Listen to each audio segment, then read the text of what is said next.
క్రీస్తు సంఘమును శరీరంలో అంటే బాడీ ఆఫ్ క్రైస్ట్లో ఉన్న వారిని క్రైస్తవులు అని పిలుచుట సరైనదేనా? సో క్రైస్తవులు అటువంటి మాట మనకు బైబిల్లో ఎన్నిసార్లు కనపడుతుంది? మనం సెర్చ్ చేద్దాం.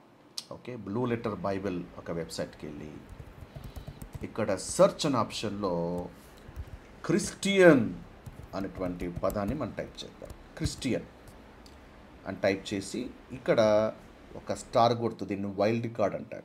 ఓకే, అంటే ఇక వైల్డ్ కార్డ్ సింబల్ టైప్ చేయడం వల్ల ఏమవుతుందంటే క్రిస్టియన్తో పాటు క్రిస్టియానిటీ, క్రిస్టియన్స్ ఇలాగ ఎన్ని పదాలు వచ్చినా కూడా అది మనకు సెర్చ్లో చూపించేస్తుంది.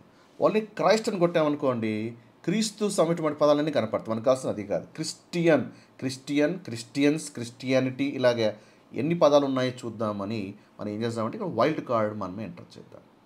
సో ఇక్కడ వైల్డ్ కార్డ్ ఎంటర్ చేసి సెర్చ్ చేస్తే చెప్పండి, క్రిస్టియన్ అనే పదము మనకు బైబిల్లో ఎన్నిసార్లు కనపడుతుంది? కేవలం 3 సార్లు కనపడుతుంది. ఈ 3 వచనాలు ఒకసారి మనం పరిశీలన చేద్దామా? మొదటిది 1 పేతురు 4వ అధ్యాయము 16వ వచనం. ఎవడైనా క్రైస్తవుడైనందున బాధ అనుభవించిన ఎడల అతడు సిగ్గుపడక ఆ పేరు బట్టియే దేవుని మహిమ పరచవలెను. ఈ మాట చూసిన తర్వాత పేతురు పత్రికలో క్రైస్తవుడు అనే పదం ఉంది కదా, కాబట్టి ఇది క్రైస్తవు కూడా వర్తిస్తుంది. సో నేను పేతురు పత్రిక మీద నేను వీడియో చేశాను. పేతురు పత్రిక క్రైస్తవులకి కాదు, బాడీ ఆఫ్ క్రైస్ట్లో ఉన్న వారికి కాదు, అది యూదులకి అన్నట్టుగా నేను ఒక వీడియో చేశాను. ఆ వీడియో చూసిన తర్వాత ఒక బ్రదర్ ఇదే ప్రశ్న వేశాడు, మీరు క్రైస్తవులకి కాదు, బాడీ ఆఫ్ క్రైస్ట్ ఉన్న వాళ్ళకి కాదు అని అన్నారు కదా, మరి చూడండి ఇక్కడ పేతురు పత్రికలో క్రైస్తవుడైనందున అనే మాట ఉంది కదా, కాబట్టి క్రైస్తవులకు కాదని మీరు ఎలా చెప్పగలుగుతారు అని ఒక ప్రశ్న వేశాడు. చాలా మంచి ప్రశ్న. అయితే ఇక్కడ పదమైతే ఉంది, క్రైస్తవుడు అనే పదమైతే ఉంది. అయితే ఈ పదాన్ని ఎవరు ఉపయోగిస్తున్నాడు, ఎవరు వాడుతున్నారు అంటే పేతురు వాడుతున్నాడు. సో పేతురు ఆడియన్స్ ఇక్కడ ఎవరు? బాడీ ఆఫ్ క్రైస్ట్ అంటే కాదు. ఇక్కడ పీటర్ ఆడియన్స్ ఎవరు అంటే కింగ్డమ్ చర్చ్. సో నేను ఆల్రెడీగా ప్రీవియస్ వీడియోలో ఎక్స్ప్లెయిన్ చేశాను, బైబిల్లో ఒకటి కంటే ఎక్కువ సంఘాలు ఉన్నాయి. ఒకటేమో కింగ్డమ్ చర్చ్, ఒకటేమో గ్రేస్ చర్చ్. జూవిష్ చర్చ్ అంటారు, రెండోది బాడీ ఆఫ్ క్రైస్ట్ అంటారు. కింగ్డమ్ చర్చ్లో ఎవరు ఉంటారంటే ఓన్లీ జ్యూస్ మాత్రమే ఉంటారు, అక్కడ అన్యులు ఉండరు. రెండవది గ్రేస్ చర్చ్ ఉంటుంది, గ్రేస్ చర్చ్లో రక్షించబడిన యూదులు ఉన్నారు, రక్షించబడినటువంటి మరి అన్యులు కూడా ఉన్నారు. సో 2 చర్చెస్ వేరు అనే సంగతి నేను క్లియర్గా ఎక్స్ప్లెయిన్ చేస్తాను. ఇన్ కేస్ ఒకవేళ వీడియో వాచ్ చేయకపోతే కింద డిస్క్రిప్షన్లో ఇస్తాను, సో తప్పకుండా దాన్ని వాచ్ చేయండి. సో ఇక్కడ పీటర్ ఆడియన్స్ ఎవరు అంటే not the body of Christ. ఇక్కడ పీటర్ ఆడియన్స్ ఎవరు అంటే కింగ్డమ్ చర్చ్. సో ఎలా చెప్పగలుగుతాము, ఎందుకు ఆయన కింగ్డమ్ చర్చ్కి మాత్రమే రాస్తున్నాడంటే ఎస్, యెరూషలేము సంఘంలో ఒక ఒప్పందం చోటు చేసుకుంది. మీరు అపోస్తల కార్యం 15వ అధ్యాయాన్ని, అలాగే గల్తీ 2వ అధ్యాయము 7-9 వచనాలు చూసినట్లయితే అక్కడ అపోస్తులకి అలాగే పౌలుకి మధ్య ఒక ఒప్పందము చోటు చేసుకుంటుంది. సో సున్నతి గలవారికి ఎవరు అపోస్తులుగా ఉంటారు? పేతురు, యోహాను, యాకోబు తక్కిన శిష్యులందరూ కూడా సున్నతి గలవారికి అంటే యూదులకు అపోస్తులుగా ఉండాలి, వారికే పరిచర్య చేయాలి. ఇక పౌలు సున్నతి లేని వారికి అంటే అన్యులకు పరిచర్య చేయాలి, అన్యులకు అపోస్తులుగా ఉండాలి. గుర్తుంచుకోవాలి, పౌలు యూదులకు అపోస్తులుడు కాడు, ఆయన అన్యులకు అపోస్తులుడు. 12 మంది శిష్యులు ఎవరైతే ఉన్నారో వారు యూదులకు అపోస్తులే కానీ అన్యులకు అపోస్తులు కారు.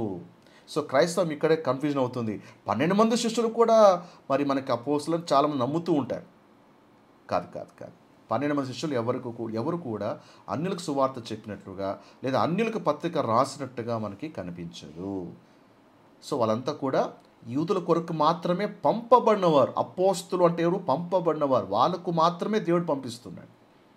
అందుకే దేవుడు పౌలు ద్వారా జెంటైల్ మినిస్ట్రీ స్టార్ట్ చేస్తాడు. అందుకే ఇక్కడ ఆడియన్స్ తెలుసుకోవడం చాలా ఇంపార్టెంట్. రైట్, మరి పేతురు పత్రిక మనది కాదు అని ఎలా చెప్పగలుగుతాము అంటే 1 పేతురు 1వ అధ్యాయం 1వ వచనం చూడండి. యేసుక్రీస్తు అపోస్తలుడైన పేతురు అంటే పేతురు పంపబడ్డాడు. ఎవరికి పంపబడ్డాడు? యూదుల కొరకు. అందుకే ఆయన ఎవరు రాస్తున్నాడు చూడండి. 2వ వచనంలో ఆత్మ వల్ల పరిశుద్ధత పొందిన వారై విధేయులటకు యేసు క్రీస్తు రక్తం వల్ల ప్రోక్షింపబడటకును ఏర్పరచబడిన వారికి అనగా పొంతు, గల్తీయ, కప్పుతోకియ, ఆసియా, బెతూనియాను దేశంలో చెదిరిన వారిలో చేరిన యాత్రకు శుభమని చెప్పి రాయబడినది. అంటే ఇక్కడ పేతురు ఎవరు రాస్తున్నాడంటే మరి అన్య దేశంలో చెదిరి ఉన్నటువంటి గోత్రికులకు రాస్తున్నాడు. Is not writing to the body of Christ. So అన్ని దేశాల్లో చేరినటువంటి యూదులకు రాస్తున్నాడు. ఆ యూదుల్లో నమ్మిన వారు ఎవరైతే నమ్ముతున్నారో ఆ నమ్మిన వారు క్రైస్తవులుగా పిలువబడుతున్నారు. సో మరి యోహాను వారికి రాస్తున్నాడు. అందుకే క్రైస్తవుడైనందున అంటే క్రీస్తుని వెంబడించిన వారిని, క్రీస్తుని విశ్వసించిన వారిని క్రైస్తవుడు పిలుస్తారు. సో పీటరు వాళ్ళ ఆడియన్స్కి రాస్తున్నాడు. క్వశ్చన్: కింగ్డమ్ చర్చ్లో ఉన్నటువంటి వారికి క్రైస్తవులు అని పిలవచ్చా అంటే ఆన్సర్ ఈస్ ఎస్. ఇప్పుడు రెండవ ప్యాసేజ్కి వెళ్దాం. అపోస్తలుల కార్యం 11వ అధ్యాయం 25-26 వచనాలు. అంతటా అతడు పౌలును వెతుకుటకు తార్సునకు వెళ్ళి అతని కనుగొని అంతియొకకు తోడుకొని వచ్చారు. వారు కలిసి 1 సంవత్సరం అంతయు సంఘములో ఉండి బహుజనములకు వాక్యము బోధించారు. మొట్టమొదట అంతియొకలో శిష్యులు క్రైస్తవులనబడిరి. సో పౌలు అంతియొకకు వచ్చాడు. అక్కడ 1 సంవత్సరము పాటు సంఘములో అని బోధిస్తూ ఉన్నాడు. బహుజన సమూహులకి అని బోధిస్తూ ఉన్నాడు. సో ఆ అంతియొకలో శిష్యులు మొట్టమొదటిగా ఏమయ్యారు? క్రైస్తవులుగా పిలువబడ్డారు. సో అంతియొక, మీరు చూడండి, మ్యాప్ చూస్తే మీకు అర్థమవుతుంది. అంతియొక ఎక్కడుంది? ఇజ్రాయెల్లో లేదు. అంతియొక ఇక్కడ ఉంది. సో పౌలు యొక్క మిషనరీ యాత్రలో ఆ చార్ట్ చూస్తున్నప్పుడు చాలా విషయాలు మనకి అర్థమవుతాయి. సో అంతియొక అనేది ఏంటంటే it is a base of operation. పౌలు యొక్క స్వార్థ మిషనరీ యాత్రకు అది ఒక బేస్ అదనమాట. ఇక్కడ పౌలు పరిచయం చేస్తున్నాడు. 1 సంవత్సరము పాటు వాళ్ళకి పరిచయం చేస్తాడు. ఓకే, వాళ్ళు విన్నారు, పౌలు మాటలు వింటున్నారు, విశ్వసించారు, రక్షించబడ్డారు. వీళ్ళందరూ కూడా బాడీ ఆఫ్ క్రైస్ట్లోకి యాడ్ అవుతున్నారు. మరి ఈరోజు నీవు నేను కూడా ఎలా రక్షించబడ్డాము? పౌలు సువార్త ద్వారా రక్షించబడ్డాం. 1 కొరింథీ 15వ అధ్యాయము 1 నుంచి 3, 4, 5 వచనాలు చూసినట్లయితే ఆయన డెత్, బరియల్ అండ్ రిజరెక్షన్, నమ్మితే రక్షణ. మనం నమ్ముతున్నాం, నమ్మాము కాబట్టి మనం రక్షించబడ్డాం. సో రక్షించబడిన తర్వాత ఈరోజు మనకి ఎవరు బోధిస్తున్నారు? ఈరోజు సంఘ సిద్ధాంతాలు ఎవరి వల్ల ఇవ్వబడ్డాయి? పౌల్ ద్వారా ఇవ్వబడ్డాయి. We're taught by Paul. ఈరోజు ఆ పత్రికలన్నీ మనం చదువుతున్నాం. Okay, so we're added to the body of Christ. ఈరోజు ఇప్పటికి కూడా పత్రికల ద్వారా మనము చాలా విషయాలు నేర్చుకుంటున్నాం. కొంతమంది అంటారు, లేదండి మాకు పౌలు మాకు వద్దండి, ఎందుకంటే రైట్లీ డివైడింగ్ చూసిన తర్వాత వారు ఆ పౌలు మాకు వద్దని, ఏమొద్దని, మాకు స్వార్థలే మాకు ముఖ్యమని చెప్పి వాదించాలి ఉంటారు. పౌలు మాటల్ని త్రోసివేసేంత సాహసం కూడా చేస్తూ ఉంటారు. ఎందుకంటే మా పౌలు మాటలు మాకు వద్దండి, కొన్ని భిన్నంగా కనపడుతున్నాయి. అండ్ మరి అంతవరకు పౌలు మాటల మీద ఎలాంటి వ్యతిరేకత లేని వారు రైట్లీ డివైడ్లోకి వచ్చినాక పౌలు మాటలు కాస్త వాళ్ళకు మింగుడు పడట్లేదు, కొన్ని నమ్మాలా వద్దాలని పరిస్థితి. మరి అంతకాలం వాళ్ళ బైబిల్లో వచనాలు ఉన్నాయి కదా, అంతకాలం వాళ్ళు చదువుతున్నారు కదా. ఇప్పుడు మనం కూడా కొత్త బోధ చేయట్లేదు, బైబిల్లో ఉన్నటువంటి వచనాలే, ఆ విషయాలే మనం వాళ్ళకి నేర్పిస్తున్నాం. అయితే అంటారు మాకు పౌలు వద్దు అంటారు.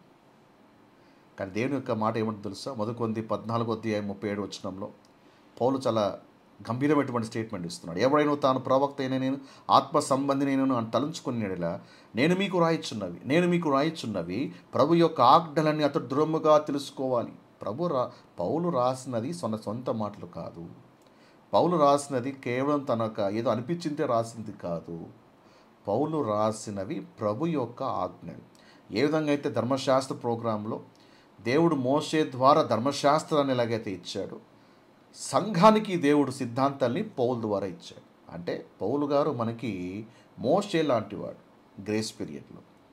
సో జ్యూస్కి మోజెస్ ఎలాగో గ్రేస్ ప్రోగ్రాంలో మనకి పౌలు అలాంటివాడు. We don't worship Paul. మన పౌలు గురించి అంటున్నామంటే మన పౌల్ని ఆరాధన చేయట్లేదు. పౌలు ద్వారా పౌలు ఇచ్చినటువంటి బోధనలు బట్టి మనము ప్రభుని ఆరాధన చేస్తున్నాం. సో కాబట్టి మన పౌలు యొక్క పత్రికలు చదువుతున్నప్పుడు ఏంటంటే అవి ప్రభువు ఆజ్ఞలు అవన్నీ కూడా, రైట్. సో ఇక్కడ అంత్యకులో చాలామంది క్రైస్తవులుగా పిలువబడ్డారు. నౌ ద క్వశ్చన్, మరి బాడీ ఆఫ్ క్రైస్ట్లో ఉన్నటువంటి నిన్ను నన్ను కూడా క్రైస్తవులుగా పిలువబడ్డ కరెక్టేనా అంటే ఆన్సర్ ఈజ్ ఎస్. అక్కడ కింగ్డమ్ ప్రోగ్రాంలో ఉన్న వారిని కూడా క్రైస్తవులు పిలుస్తున్నారు. ఇక్కడ గ్రేస్ ప్రోగ్రామ్ బాడీ ఆఫ్ క్రైస్ట్లోకి యాడ్ అయ్యారు. ఇప్పుడు పౌలు చూడండి, పౌలు ఎక్కడ యాడ్ అయ్యాడు? బాడీ ఆఫ్ క్రైస్ట్లోకి యాడ్ అయ్యాడు. నీవు నేను ఎక్కడ యాడ్ అయ్యాము? బాడీ ఆఫ్ క్రైస్ట్లోకి యాడ్ అయ్యాము. కాబట్టి మనల్ని కూడా క్రైస్తవులు అని పిలుస్తుట న్యాయమే. Yes, it is legitimate, it is okay to be called as a Christians. Okay, fine. 3వ వచనం చూద్దాం. అపోస్తలుల కార్యం 26వ అధ్యాయం. పౌలు అగ్రిప్ప ఎదుట ప్రవేశపెట్టబడుతున్నాడు. పౌలు మాటలంతా వినిన తర్వాత అగ్రిప్ప ఏమన్నా చూడండి, ఎంత సులభముగా నన్ను క్రైస్తవును చేయజూచుచున్నావే అని పౌలుతో చెప్పాడు. అంటే పౌలు మాటలు విన్న తర్వాత అగ్రిప్ప అంటాడు, ఇంత సులభముగా నన్ను, చాలా ఈజీగా నన్ను క్రైస్తవునిగా నన్ను మార్చేస్తున్నావే అని అంటాడు. ఎస్. సో పౌలు యొక్క సువార్తను విన్న తర్వాత మరి అగ్రిప్పకు ఆ భావన కలిగింది. అందుకే 29వ వచనంలో, అందుకు పౌలు, సులభముగానో దుర్లభముగానో తమరు మాత్రమే కాదు, నేడు నా మాటలు విను వారందరూ ఈ బంధకములు తప్ప నా వలే ఉన్నట్లు దేవుడు అనుగ్రహించును గాక. నా వలే అంటే who is the first person to be added into the body of Christ? It is Paul. So Paul తర్వాత తక్కిలందరూ రక్షించబడిన ప్రతి ఒక్కరు కూడా పౌల్ తర్వాత యాడ్ అవుతున్నారు. పౌలు అంటాడు, నా వలే ఉన్నట్లుగా దేవుడు అనుగ్రహించును గాక అని అంటున్నాడు. సో కాబట్టి ఇక్కడ ఈ విధంగా 3 సార్లు క్రైస్తవుడు అటువంటి పదము మరి 3 వచనాల్లో కనపడుతుంది. సో కింగ్డమ్ చర్చ్లో రక్షించబడి కింగ్డమ్ చర్చ్లో యాడ్ అయిన వాళ్ళని కూడా క్రైస్తవులనే పిలుస్తున్నారు.